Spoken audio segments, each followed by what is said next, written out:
ఇర్మియా గ్రంథము 15వ అధ్యాయము 6వ వచనం 16వ వచనం. ఇర్మియా గ్రంథము 15వ అధ్యాయము. నీ మాటలు నాకు దొరకగా నేను వాటిని భుజించి తిని, సైన్యములకు అధిపతిగా యెహోవా దేవా. చాలు చాలండి, హల్లెలూయా. ఇక్కడ ఏమంటున్నాడు ఇర్మియా? అయ్యా, నీ మాటలు నాకు దొరకగా నేను వాటిని భుజించి తిని. యేసయ్య అన్నాడు, నా శరీరము తిని నా రక్తం త్రాగువాడు జీవము గలవాడై. హల్లెలూయా. వాక్యము శరీరధారిగా వచ్చింది. ఎవడి శరీరధారిగా వచ్చిన యేసయ్య వాక్యమై ఉన్నాడు.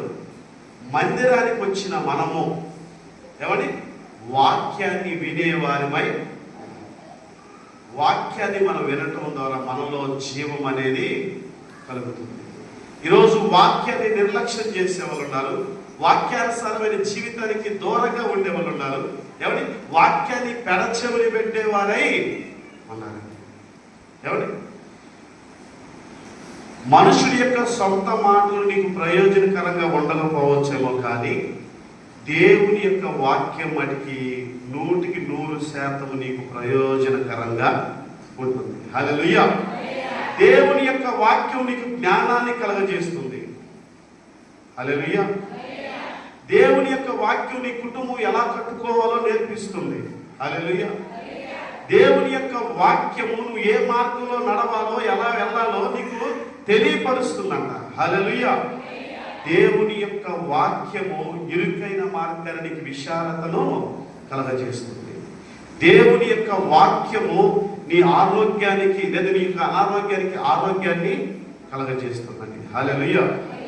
యేసయ్య ఒక్క మాటతో ఆ 38 సంవత్సరాల కోనేటి దగ్గర ఉన్న వ్యక్తిని లెగు అనగానే ఏంటంట, వాడు బరుపెత్తుకొని పరిగెత్తాడు.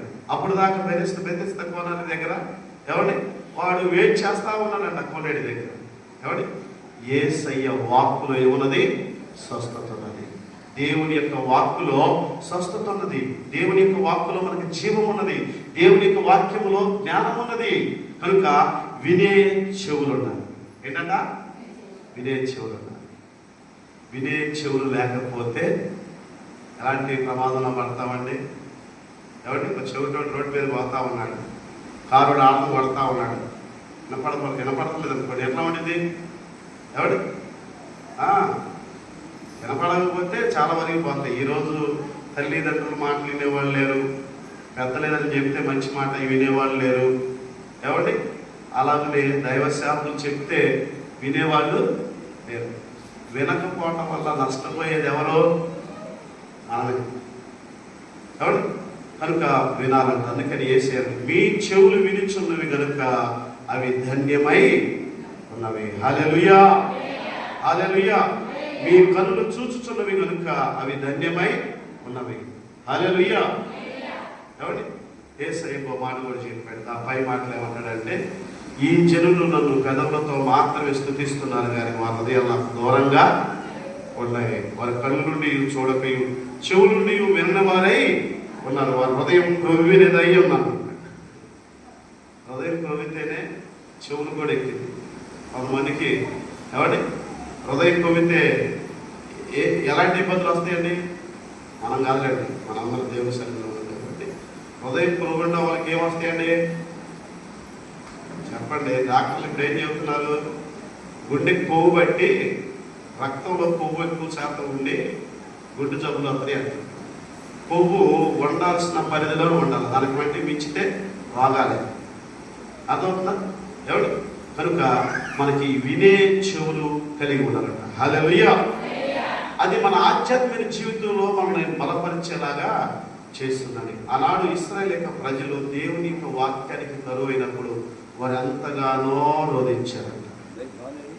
మాట్లాడే ప్రవక్తలు లేరు, ఎవడి మాట్లాడే యాజకులు లేరు, దేవుని యొక్క వాక్యాన్ని ఎత్తిపట్టి ఏదో చదివేవారు లేరు. ఎవడి ఇంక రానున్న దినాల్లో ఏమవుతుందో తెలుసా? వాక్యమే కరువయ్యే పరిస్థితులు వస్తాయి. ఈరోజు మనం ఏం చేస్తున్నాం? నిర్లక్ష్యం చేస్తున్నాం. దేవుని సన్నిధిని నిర్లక్ష్యం చేస్తున్నాం. దేవుని వాక్యాన్ని నిర్లక్ష్యం చేస్తున్నాం. ప్రార్థనని నిర్లక్ష్యం చేస్తున్నాం. మీరు కాదులేండి, రాని వాళ్ళు. హల్లెలూయా. కనుక ప్రియమైన దేవుని బిడ్డలారా, మనం వినే వారిమై ఉండాలి. ఆ మనస్సు ఉండాలి, ఆ హృదయం ఉండాలి, ఆ చెవులు ఉండాలి. చెప్పండి, ఆశీర్వదించబడతానికి ఎన్ని సూత్రాలు అనుకున్నామో? 5 సూత్రాలు. మొదటిది దేవుని సన్నిధికి వచ్చుట, 2 దేవుని సన్నిధిలో ప్రార్థించుట, 3 దేవుని యొక్క వాక్యాన్ని వినుట. హల్లెలూయా, హల్లెలూయా. కనుక ప్రియమైన దేవుని బిడ్డలారా, మనము 4వదిగా చూద్దాం. ఈరోజు